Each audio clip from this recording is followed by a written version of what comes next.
here with Dr. Haynes, chairperson of the Albina Ministerial Alliance Coalition for Justice and Police Reform. How are you today? I'm doing well and happy to be here in a celebration of God's prophet and servant, Dr. Martin Luther King Jr.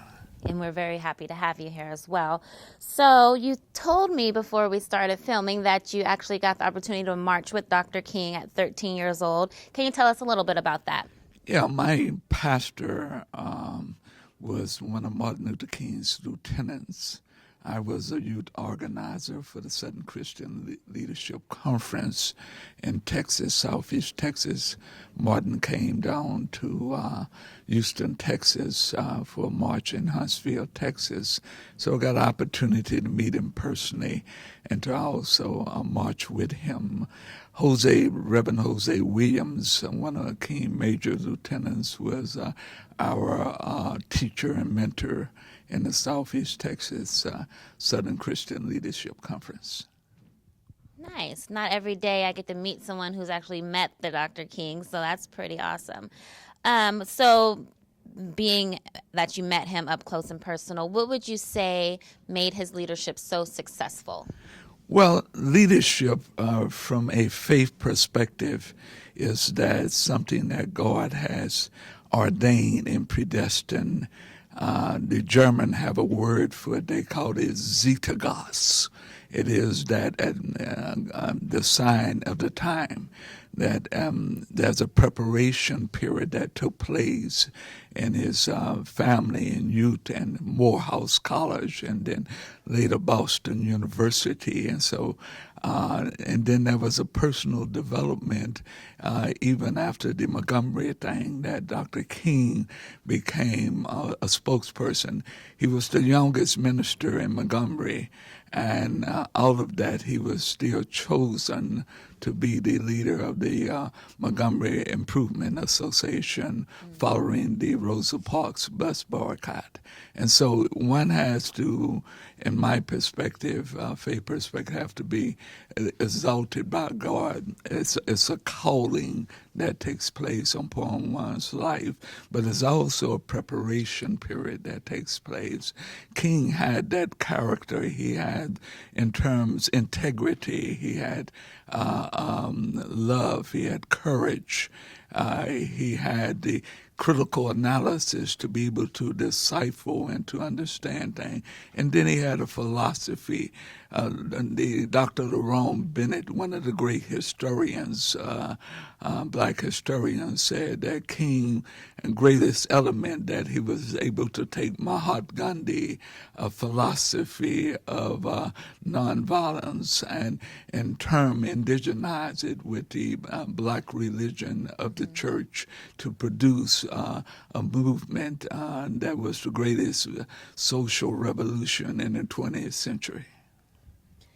Yeah, so you kind of answered my next question a little bit as well in thinking of leadership and some skills or some characteristics one may need to be a great leader. You mentioned courage, you mentioned integrity that Dr. King had. What are some other what are some other characteristics one may need to possess to be a great leader, you think? Well, vision. Martin was able to tap into that universal vision, into that spirit, that Zeitgeist in German. He was able to understand where history was moving and history was developing, and that vision like Joseph had and the biblical character had in terms of vision of what is to come. Martin had that vision that was articulated in both the speech in 1963 in the March on Washington, as well as his concept of the beloved community, a community that would be created with peace, justice, and love, and brotherhood and sisterhood. And then, so my last question for you is going to be, you as a leader of a church and also on the board the AMA board that you're on for justice and police reform, what would you consider your personal leadership style? Well, I think a leader has to be ahead of the people, but not too far ahead, or you're out there by yourself. And so you have to be able to be sensitive to the people about their feelings, their struggles, their trials, their difficulty, and you have to be able to articulate that and then organize people with a plan of action and a strategy to implement of how to resolve issues. And Martin was not only inspirational, but he had a brilliant mind as an organizer. He had a philosophical perspective of how he broke things down, and he encouraged us to do away with fear. You have to remember, in the historical context, there was a great deal of fear. Lynching took place in the South. People were beating. In my own hometown during the movement, my church was bombed. And then my pastor parsonage were bombed by the Ku Klux Klan. When we were doing sit-in demonstrations, my colleague and good friend named Eskimo and desegregating Lamar University skull was crashed by the Klans. And so there were trials and difficult, but King gave us that inspiration and courage to break through that fear and to keep pushing it, believing that we believed that we could transform America, that we could make America anew, and that's why we were so successful. Nice. Listening to you, I can just tell that, I mean, you were like there when it was going on, and I couldn't imagine the things that you've seen with your own two eyes and living through that time. Well, it was both sadness and joy. The movement is a struggle. It requires a commitment. I have given a lifetime commitment to that. When I went to college, I joined SNCC, the Student Nonviolent Coordinating Committee, with Congressman John Lewis and Stokely Carmichael and H. Rap Brown. Following that, I was in 1968 when SNCC and the Black Panther Party were organizing. I organized in the state of Texas, the Black Panther Party. So the movement has been my life. It is a lifetime commitment to the freedom, justice, and equality of not only our people, but humanity in general. Absolutely. Well, I want to thank you for your time, Dr. Haynes. It was really good talking to you. I appreciate it. Thank you.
Mashavu Hicks here with Charles and Steve, who is part of our event security team today. Thank you guys for coming and joining me on the couch for a few minutes. We're here today. You guys are going to tell us a little bit about Jeffrey Brooks, who we lost last year. who was a part of the security as well for the Martin Luther King productions that we've been putting on for the last 30 plus years. Right. So why don't one of you guys just start and just give us a little bit about Jeffrey and how he maybe inspired you or helped you, or what kind of friend he was, his leadership skills. Charles and myself and Jeffrey made up the security team. I mean, we've been together for a long time, and we each brought a little different dynamic into it. I mean, Jeffrey was an educator, administrator, just a great guy. And then Charles, he's also an administrator and also a chaplain for the police department. And then I retired from the police department, so we kind of got a little bit of everything represented here. And collectively, we all came together to try to provide security for the event and make sure it's a good time. People, come and have a good time, and yet there's minimum number of incidents taking place. And, I can tell you in 32 years, thanks to Jeffrey, we've never had really any incidents at all.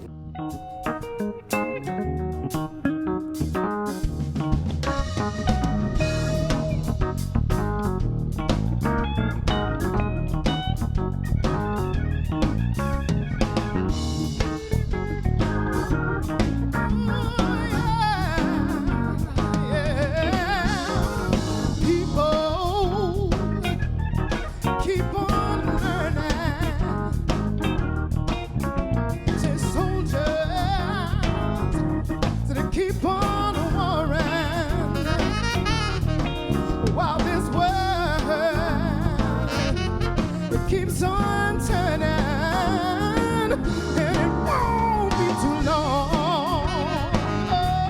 No, no, no, no.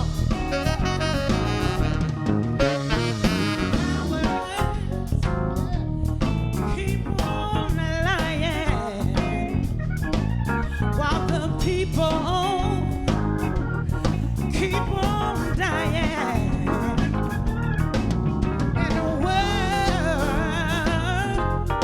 Keep on turning, 'cause it won't be too long. No, no, no.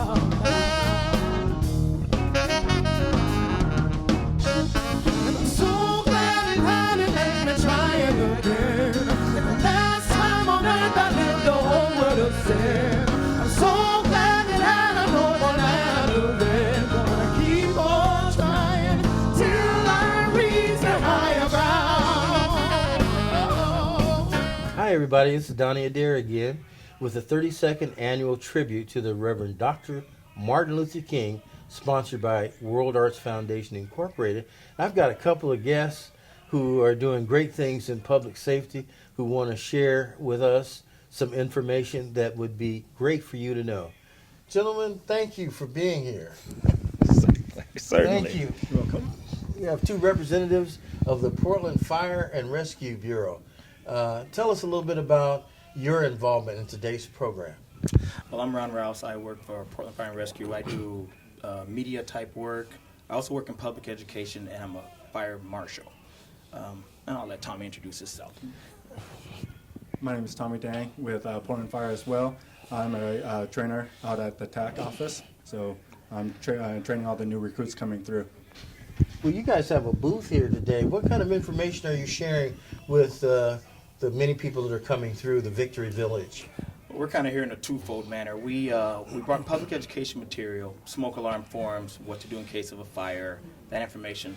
But we also brought recruitment information because Portland Fire and Rescue is always looking to diversify our workforce. So, and this seemed like a perfect opportunity for us to kind of bring that, two different types of material here. Then we also brought an emergency kit in case something actually happens. Right.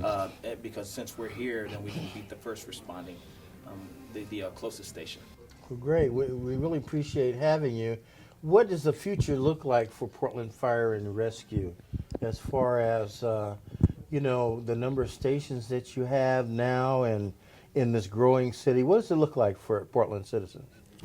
Well, I'll tell you what, at first it was looking kind of grim because we had budget cuts, as you know. City of Portland, we had to make some adjustments. We had to close a couple stations.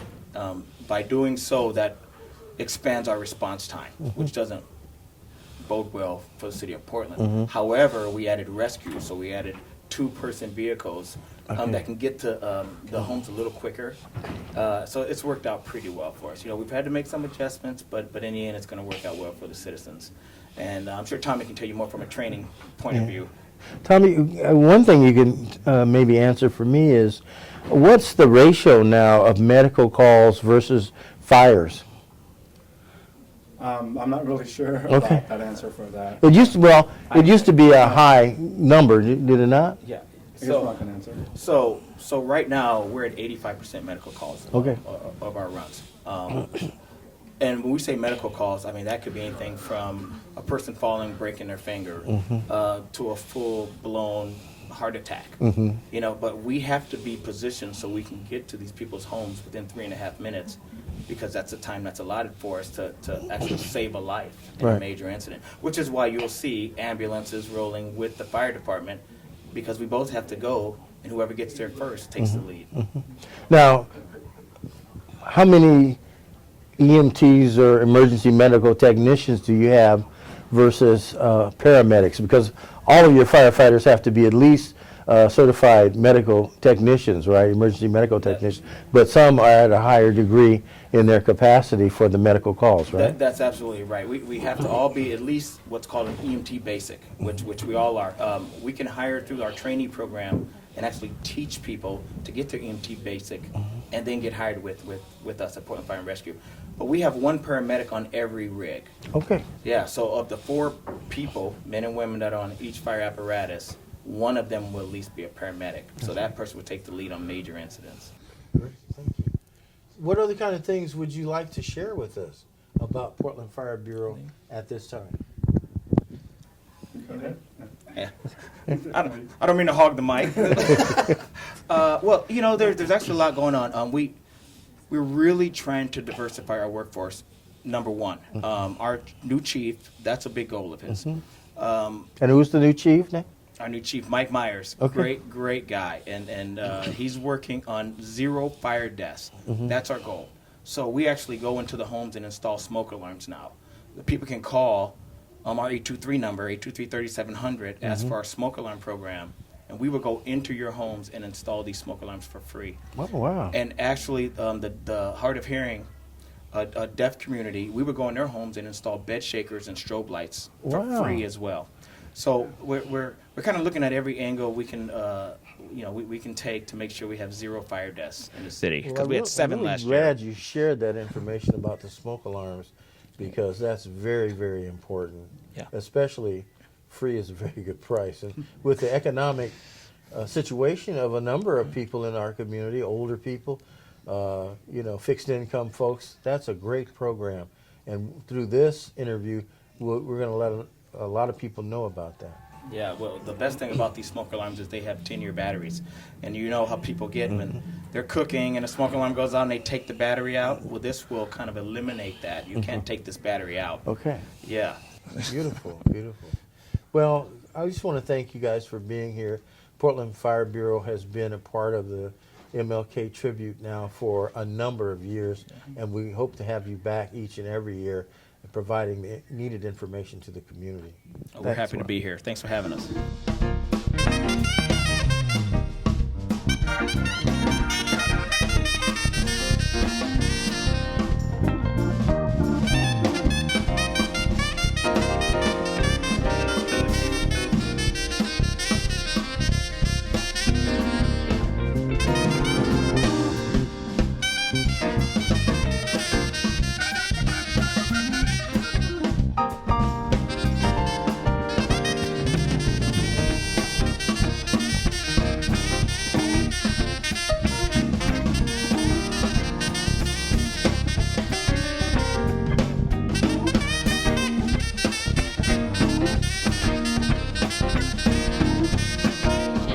I'm here with E.D. Mondonay. How are you today? Hey, I'm doing real good. It's so good to see you and your smiling face. It's good to see you. So I just have a couple questions for you today. The first one I want to ask is, when you think about Dr. King and his leadership, what do you say was what he had that made it successful?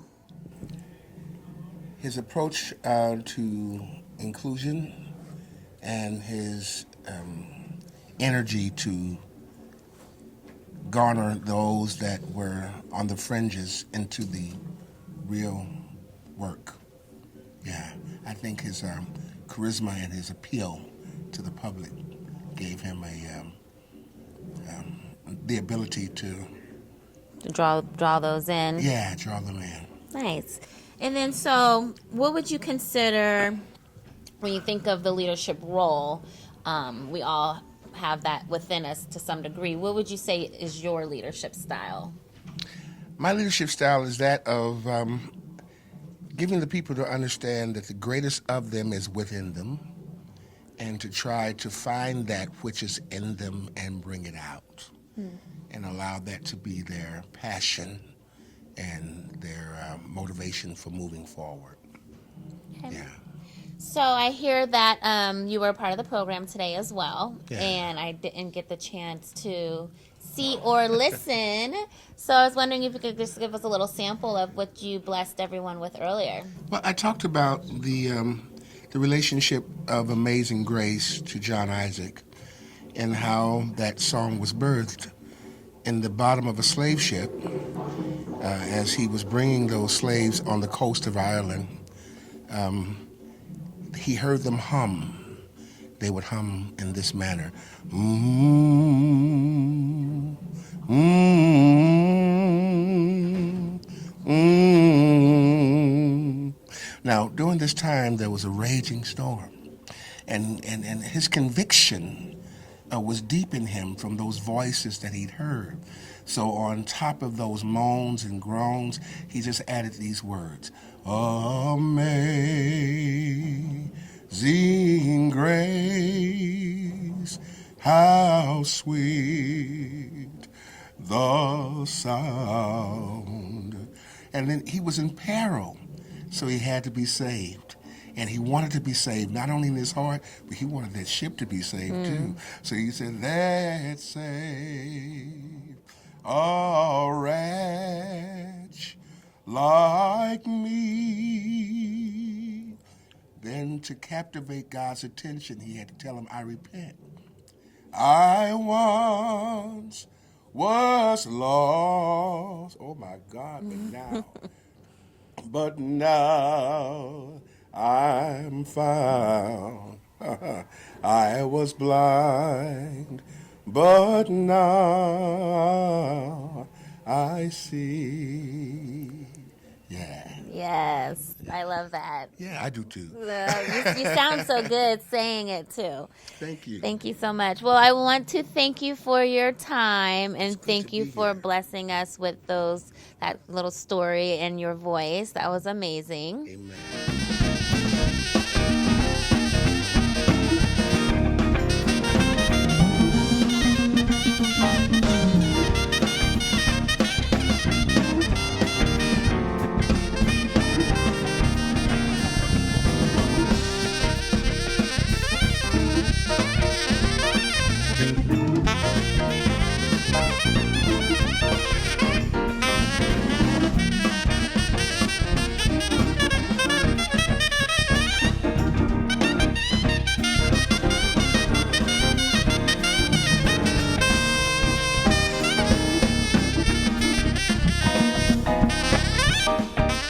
I'm here with Miss Heather here, who is helping volunteer today here at the 32nd Annual Martin Luther King celebration here at Highland Christian Center. How are you doing today? I'm very well, thank you. Thank you for being here. So why don't you just give us a little background as to what you guys did or what you did for volunteer purposes today and how you're helping us out.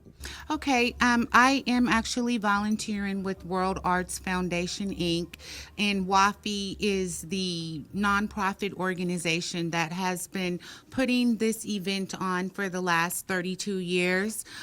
It started off in Jefferson High School in the auditorium, and from there it moved to the Child Center, and now we have grown it to this huge facility, Highland, and We are just here because it's very important for us to all remember the contributions of Reverend Dr. Martin Luther King, not just this nation or this city, but the entire population, the world. So it's very important that we honor him every single year. And as long as I'm around, we're going to keep doing that. Well, thank you for being here.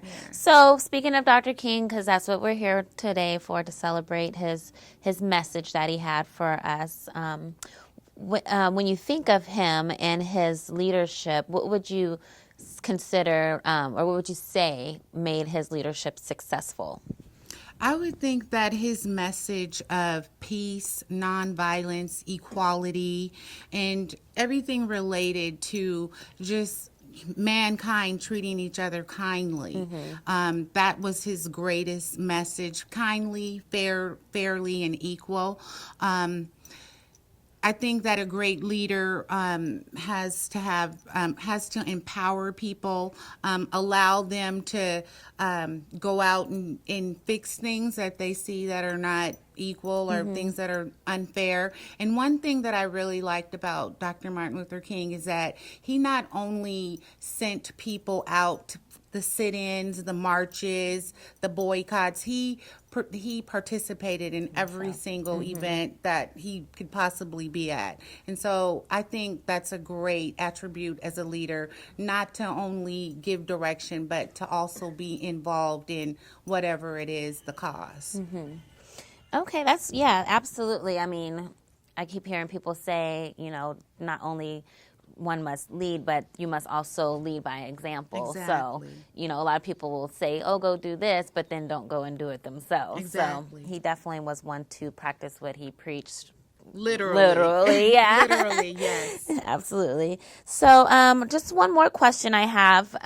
When you think of leadership and in today's world that we live in society, and what people would consider when they think of someone who is leading, the country or a group of people for whatever the reason may be, do you think that a leader is always necessary to see change in people or the world or situations, policies, or do you think that those things can happen without having just a leader?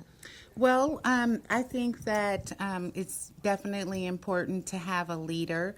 And in this country now, we have a new leader coming into position in a few days. And there's a lot of different emotions going on surrounding this leader.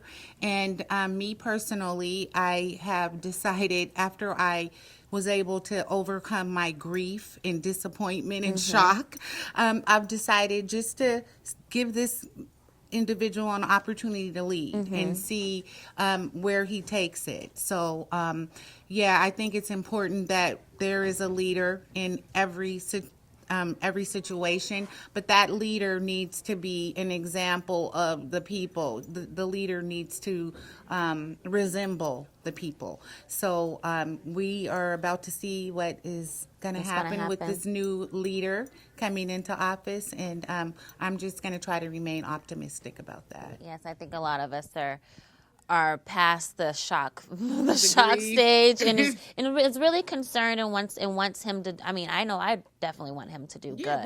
We all want him to succeed. We need our leader to succeed. Absolutely. So. I agree. Well, awesome. Well, I want to thank you for your time. Yes, thank you. Thank you for being here again this year, and hopefully many years to come. Yes, it's always a pleasure. Thank you.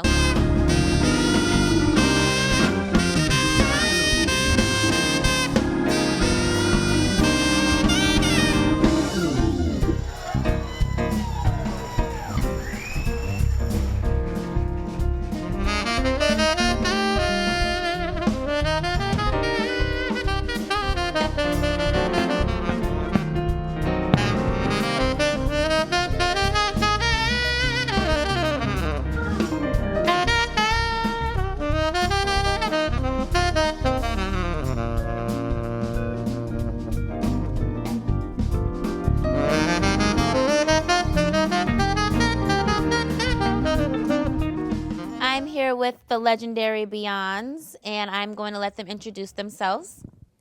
My name is Rio Renato. My name is James Timms. Jetty Beasley. Ira Hammond. Which one of you guys want to give me just a little background about how you guys all started? Well, I can do that for us. We started singing together, believe this or not, 50 years ago. We were a high school group, Jefferson High School. Started off Oh, with, really? well, one of the members is not here, Ira, Jetty, myself, singing in Center Hall, a cappella. And one thing led to another over the years, and for many years we did the R&B thing. Several years ago, back in 2010, we had this kind of heart-to-heart conversation about where we were in our music and where we wanted to go. And it seems like the timing was so right because at that point in time, it's like God was talking to us about what we were singing, why we were singing. So we had this, we made a decision that we're going to sing gospel.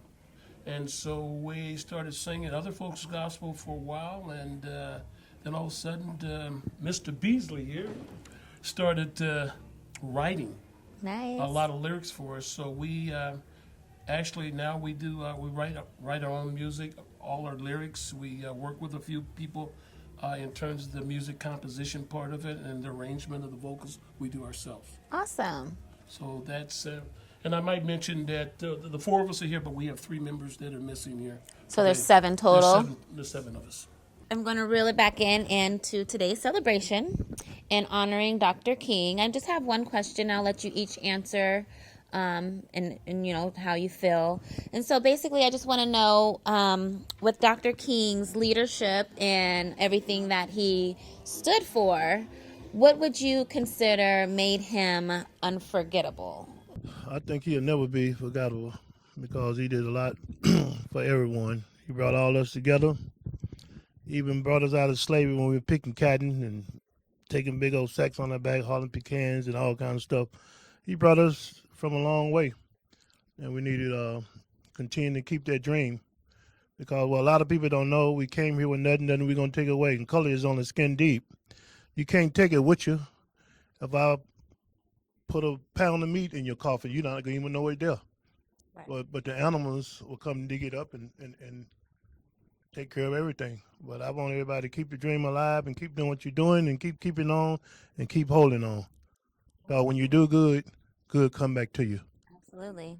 Well, with me, he opened up a lot of dreams for me. He opened up the doors for working, you know, for me standing up and being a man myself, you know, and that's what I try to do. I try to talk to my son and try to build, you know, his character, you know, trust, being a man, you know, and believing in what Dr. King presented to us and to give us these opportunities of moving forward in life and having dreams that we can just reach for the stars, you know. So, you know, he's really guided me in my life, and I will continue, you know, every chance I get to be part of this program just to give back to him and his legacy.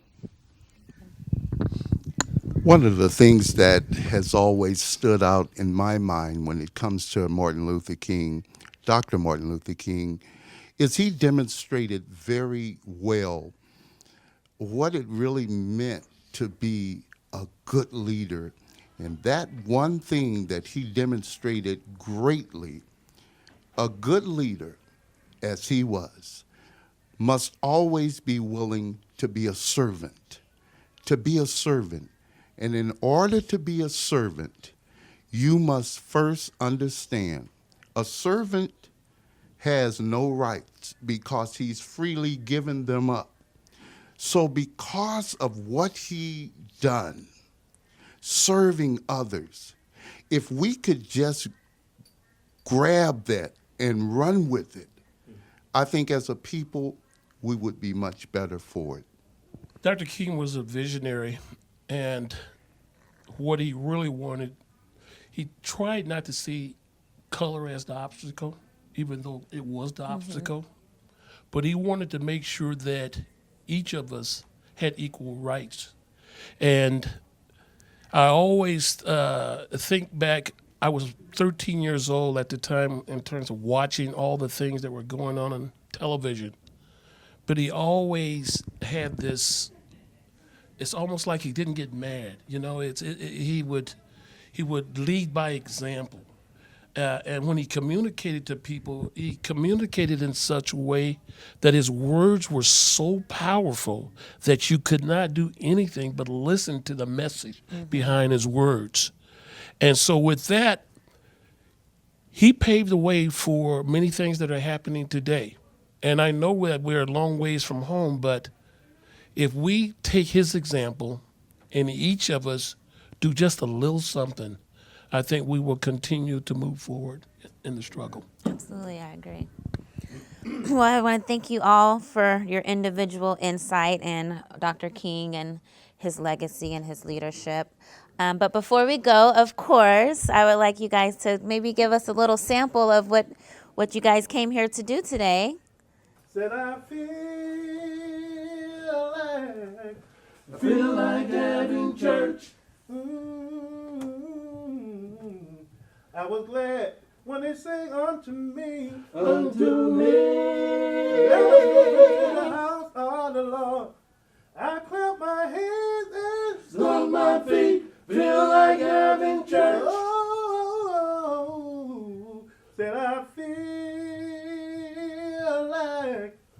feel like having church. Thank you. Thank you, guys.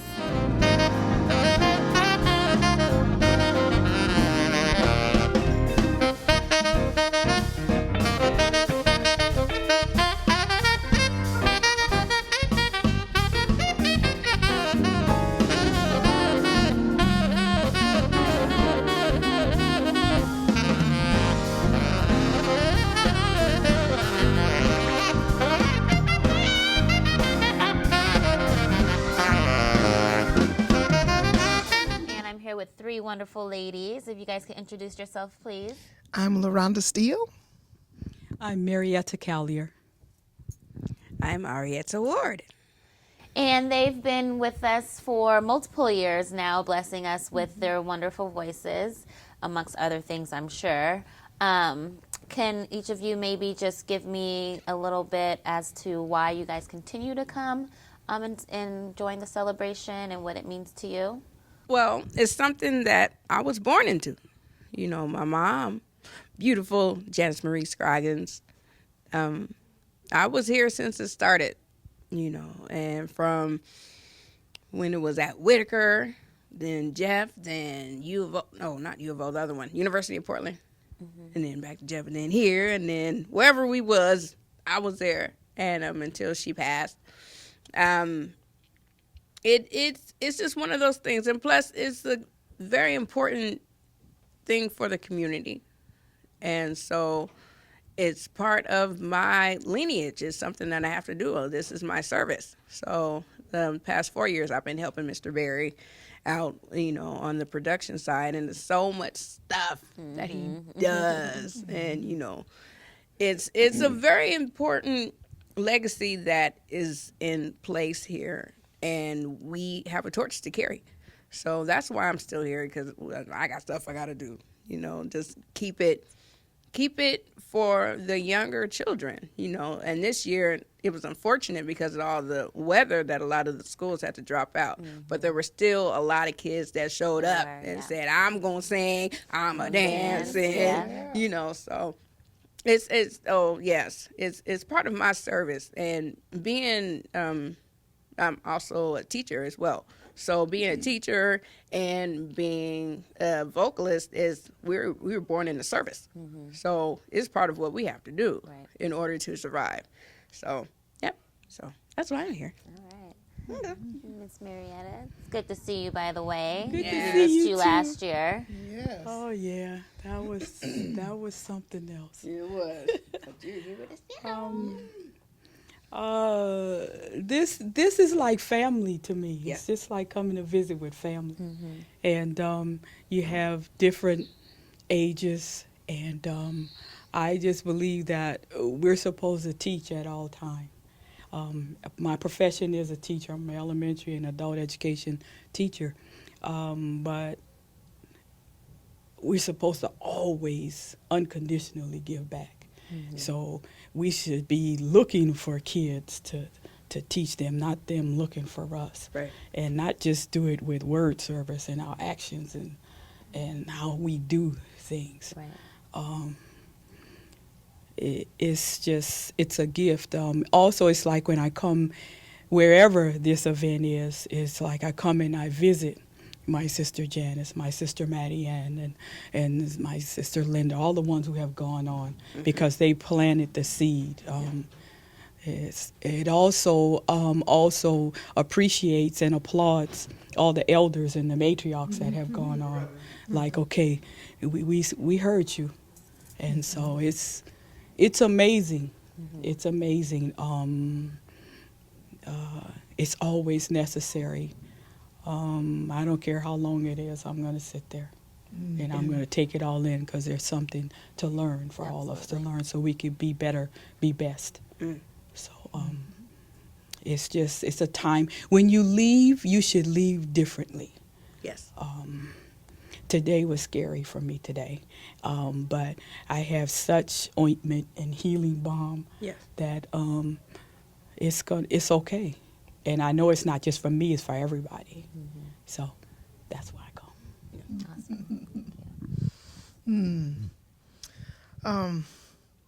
I've been a part of this celebration for about 20-something years. My aunt was a volunteer for this event. Her name was Jean Stoudemire, and she passed away a couple of years ago. And she introduced me to Ken Berry. And Ken Berry, once you meet Ken, you have met everyone in the community. And it's just been amazing. He didn't know me from Eve and asked me to come and sing a solo. And every year since then, I have been honored to be a part of this community event. And for me, what it means is to be invited into the family. You know, like Marietta and Arietta said, I came from Oklahoma about 20 years ago, and I just trying to find my way in community, and this is always an event that I'm a little afraid of in that sense, because it's like I have a big family. You know, all year long, maybe we don't get to see one another because we're working and we have lives that pull us away from that. But to get together on this momentous day and to see one another and to greet one another, and like Marietta said, to be here all day. And today we were here all day. Arietta's here most of the time, but I was here all day. And you know, like you said, it was such a blessing to be able to sit with Marietta for hours. We sat there and watched the children and the adults and the speakers, and just to be near her, you know, she would have not been here if it hadn't been for the grace of God and the honor that it was to just sit with her and kind of breathe in her energy, which is gratitude for the whole thing. Not just when are we on next and what do we have to do? Why am I sitting here? It's not that. It's about being in service. It's about being seen. It's about seeing others. And what Dr. Martin Luther King Jr.'s legacy means to me as a African American woman with the condition of albinism. I'll just say it. I'm an albino. I grew up in a harsh environment. Even members of my own family made fun of me, ostracized me just for the way that I look. And what the legacy of Dr. King is to look beyond all of those things. It's about unity. It's about loving one another and ourselves beyond what you see on the outside. We are all connected. And this is what this celebration reminds me of, and it solidifies to me that I am not alone. We are not alone. And no matter what it looks like, that dream is true, and it's always coming true, that we are united and that we will not let hate win. I will not let it win. I can't. Yes. Good. If you want to pass the mic, Miss Marietta, if you want to answer as well what the legacy of Dr. King means to you. If you just want to touch on that real quick.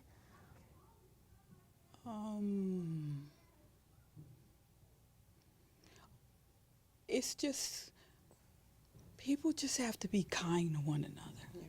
Just be kind. It's okay. Nobody has to make you. It doesn't matter who's looking or who's not. Just be kind. A smile. Just say please, thank you. Yes, goes a long way. It just, yeah. Because I don't know if I was telling you or, I'm from the South too. I'm from New Orleans.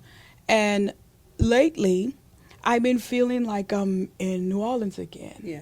With things that's been going on. And a lot of times people, you know, they know I'm Southern, but the thing is that unless I say what I have seen, what I have heard, and what has been part of my life, they don't know. So it's sad because on Ferret Street, there's a main street down there called Ferret Street. And when I was little, I was standing as the Ku Klux Klan was going past. And I was very little. I was holding my dad's hand. And that was spooky because it was super quiet like it is now. But all you could hear was the boots going past and the crackling cross as it burned as it went past.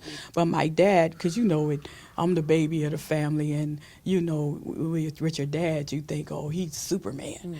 And he just said, don't be afraid. That's just ignorance passing by. So I'm happy I had all of that type of information, knowledge, and experiences. I'm a weirdo. I like a challenge. And so I could live in Medford, Springfield, Roseburg, and all of that. Doesn't make me any Just difference, fine. you know, because it just doesn't bother me. But the way things are now, I don't think people are aware of what's to come. Because see, we've not been through that. We go through that all the time. Absolutely. So see, the thing, you push Bambi hard enough, Bambi gonna raise up on her back feet. She gonna whoop your tail. So the thing is that people have to say, I love you. You gotta be kind because you don't want her to raise up. Right. Yeah. So right now, the way things are, Trump ain't scary. That's a scared young man. He's orange, but anyway, the thing is that he gotta stop that because he's got children. It filters down. It does. He's got children, and it is our duty for us to teach. It is our duty for us to be kind. It's our duty for us to unconditionally care about people. And I really believe that with Dr. King, those are the seeds that he left. And the things that, no matter if we can coin the phrases that he says, those are seeds that he's planted. And they're coming up in all of us in this room. And we just supposed to do what we're supposed to. Each and every one of us in this room have our jobs to do. And they overlap once in a while, but we have to do what we're supposed to do. And that's what I feel this is in reverence to him. Absolutely. Agreed. Mayor Arietta. How can I follow that though? Right. What Dr. King means to me. So,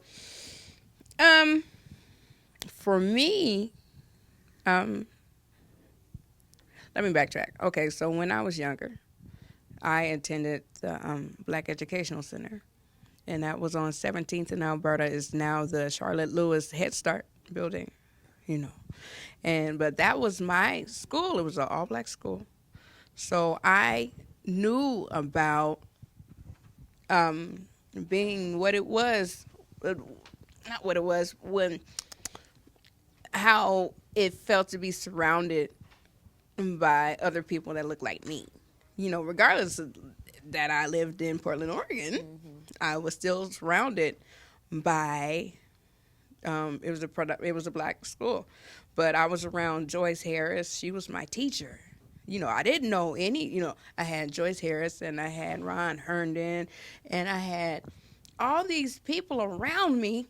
And once I grew up, I found out how much involved they were in the community. So always seeing people in service,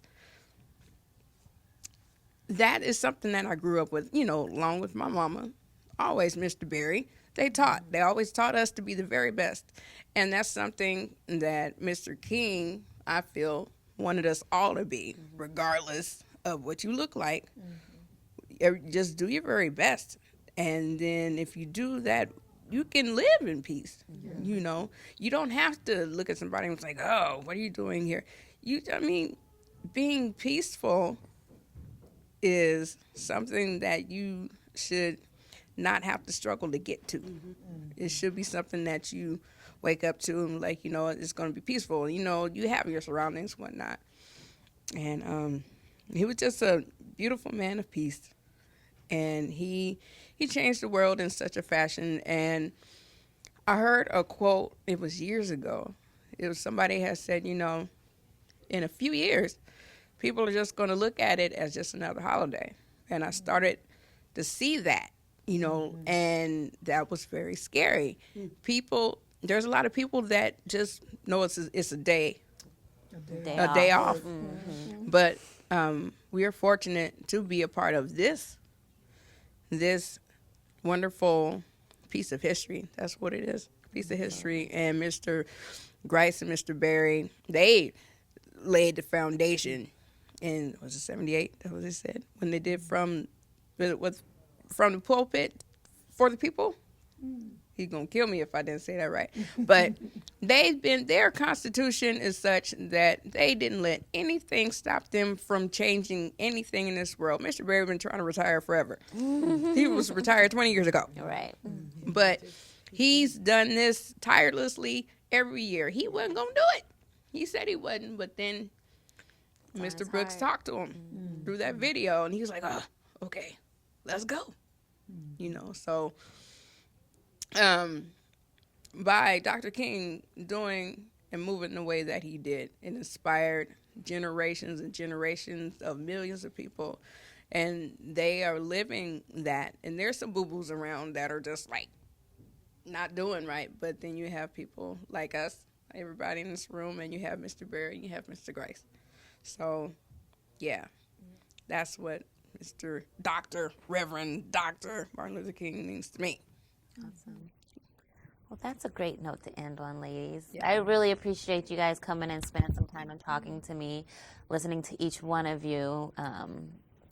Brought some joy to my life today. So I thank you guys very, very much. And I hope to see you again next year just as well. Yeah. Thank you so much for having Thank you for your services. Absolutely. Thank you. Need to escalate. Oh, war is not the answer, 'cause only love will conquer hate. Oh, you know we've got to find a way to bring some loving here today. Picket line, picket sign, punish me with brutality. Oh, talk to me so we can see. Oh, what's going on? What's going on? What's going on? What's going on? Hey, what's going on? What's going on? What's going on? What's going on?